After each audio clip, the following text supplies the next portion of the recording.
मोठं म्हणलं 6000 लोकांना अयोध्यामध्ये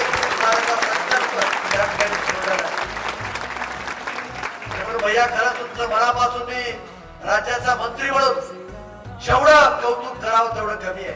इथले कार्यकर्ते पदाधिकारी खूप भाग्यवान आहोत की जिल्ह्यामध्ये असला मोठ्या मनाचा नेता होणार नाही.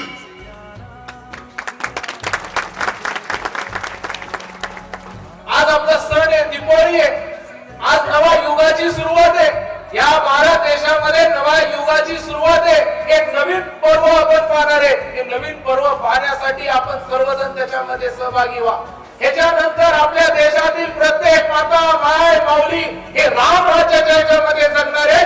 हेही आपल्याला निश्चितपणे सांगताना आपल्याला आनंद होतो.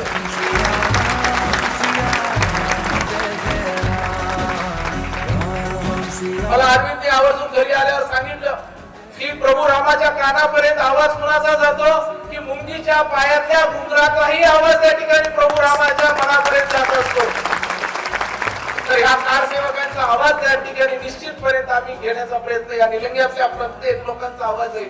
आपली पिढी भाग्यवान आहे की 500 वर्षापासून चालत आलेला संघर्ष आपल्याला प्रभू रामाला आज त्या ठिकाणी विराजमान होत असताना दिसतंय. ह्याच्यापेक्षा मोठं भाग्य कोणतंच नाही. हे भाग्य आपल्याला मिळालं. या सर्वांना अयोध्येला घेऊन जाण्याची जबाबदारी या संभाजी पाटील व्यवस्थित घेऊन जाणार, व्यवस्थित जाणार. जय श्रीराम.